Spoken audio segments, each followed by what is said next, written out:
మళ్ళీ 2009 జూన్లో కొడంగల్ ఎక్కడ ఉంటుందో నాకు తెలీదు.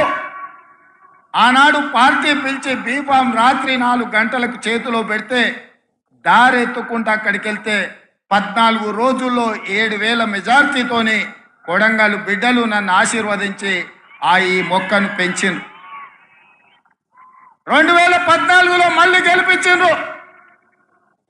అదేవిధంగా మూడవసారి దేశంలోనే పెద్ద పార్లమెంటు నియోజకవర్గం నరేంద్ర మోడీ అమిత్ షా పార్లమెంటు నియోజకవర్గాలు కలిపిన నా మల్కాజ్గిరి పార్లమెంటులో సగానికంటే ఎక్కువ కాదు.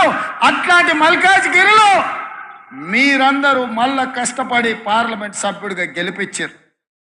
ఆ ఊపుతోని ఆ బలంతోని సోనియమ్మ ఆనాడు కాంగ్రెస్ పార్టీ అధ్యక్షుడిగా నన్ను నియమించింది.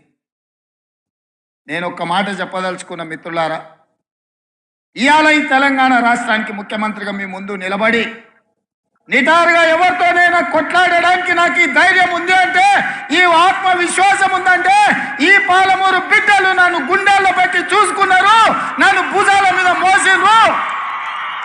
గల్లీ నుంచి ఢిల్లీ వరకు మేమున్నాం, నువ్వు కొట్లాడు. అది మోడీ అయినా సరే, కేడీ అయినా సరే, బిల్లా అయినా సరే, రంగా అయినా సరే, ఎవడినైనా నువ్వు ఎదురొడ్డి నిలబడు, తొడగొట్టి పడగొట్టు అని మీరు చెప్పిండ్రు. కాబట్టి ఇవాళ ఈ ఆత్మవిశ్వాసంతో నిన్న మొన్న నరేంద్ర మోడీ గారి మీటింగ్లో కూడా నా రాష్ట్రానికి నువ్వు నిధులు ఇవ్వాల్సిందే, అభివృద్ధికి సహకరించాల్సిందే.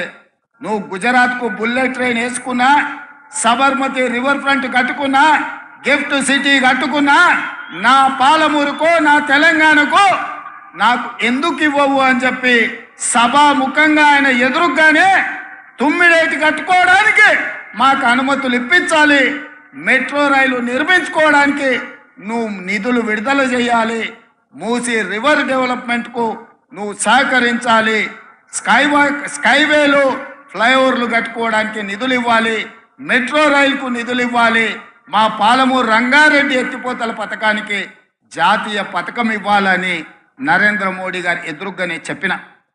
ఇవాళ కొంతమంది సన్నాసులు మాట్లాడుతున్నారు, రేవంత్ రెడ్డి నరేంద్ర మోడీ గారికి ఎందుకు వినతి పత్రాలు ఇచ్చిండు అని. నేను అడుగుతున్న సన్నాసులారా, నేను ఎక్కడ పోయి ఇంట్లో తలుపులు మూసి కడుపులో తలకాయ పెట్టి కాళ్ళు పట్టుకోలే, చెవులో గుసగుసలు చెప్పలే.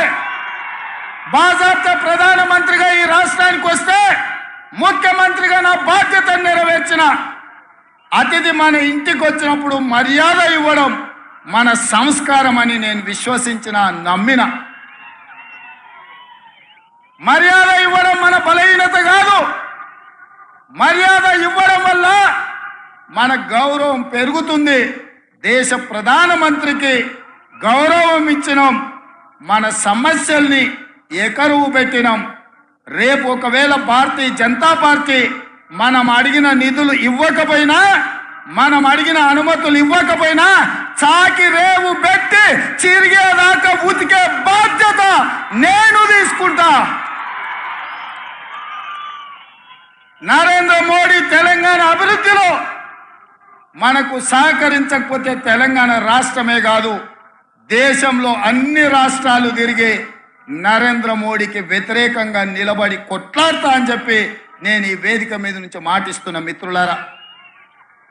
మన మంచితనం చేతగానితనం కాదు, మన మర్యాద మన ప్రాంతానికి మేలు జరగాలనేది. రాష్ట్ర కేంద్ర ప్రభుత్వాల మధ్యలో సంఘర్షణ వైఖరి ఉంటే అది చివరికి రాష్ట్రానికి తెలంగాణ ప్రజలకు నష్టం జరుగుతుంది. సంఘర్షణ వైఖరి ప్రభుత్వాల మధ్యలో ఉండొద్దు అన్న ఆలోచనతోని తెలంగాణ రాష్ట్ర ప్రభుత్వం తరఫున భారత ప్రభుత్వానికి వినతి పత్రాలు ఇచ్చినాం. మన రాష్ట్రానికి రావాల్సిన